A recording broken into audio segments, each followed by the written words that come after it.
বাড়ি থেকে যুবকের রক্তাক্ত দেহ উদ্ধার কোয়েস্ট মলের পেছনে ব্রাইট স্ট্রিট এলাকায়। তার মাথায় চপারের আঘাতের চিহ্ন রয়েছে। ঘরের মধ্যে মিলেছে রক্তমাখা চপার। শামসের আলী নামে বছর 38-এর ওই যুবক নির্মাণ ব্যবসার সঙ্গে যুক্ত। শুক্রবার তার দেহ বাড়ি থেকে উদ্ধার হয়। পরিবার সূত্রে খবর, যে ঘর থেকে শামসের দেহ উদ্ধার হয়েছে সেখানে রাতে একাই ঘুমিয়েছিলেন। শামসের এক সহযোগীও থাকতেন। রাহুল নামে ওই ব্যক্তির ঘটনার পর থেকে কোনোই খোঁজ নেই। শুক্রবার সকালে স্ত্রী ডাকতে গেলে রক্তাক্ত অবস্থায় শামসুরকে পড়ে থাকতে দেখে চিৎকার শুরু করেন। শরীরে একাধিক আঘাতের চিহ্ন ছিল। এরপরে অন্যান্যরা চলে আসেন। খবর দেওয়া হয় করিয়া থানায়। ঘটনাস্থলে গিয়ে নমুনা সংগ্রহ করেছে ফরেনসিক অফিসাররা। কলকাতা পুলিশের হেমিসাইড শাখাও তদন্ত শুরু করেছে। পরিবারের অভিযোগ, রাহুলই শামসুরকে খুন করে থাকতে পারে। হিউম্যান ম্যাটারগুলো সব বেরিয়েছে অল ওভার ওয়াল এবং অল ওভার রুমেতেই মোটামুটি ব্লাড।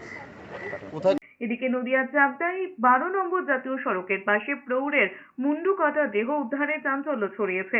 তদন্তে পুলিশ জানতে পেরেছে মৃত ওই ব্যক্তি মহারাষ্ট্রের বাসিন্দা, বছর 50-এর রমেশ সাঙ্গেলালা, কন্টেনারের চালক। খুন না দুর্ঘটনায় রমেশের মৃত্যু হয়েছে তা খতিয়ে দেখছে পুলিশ।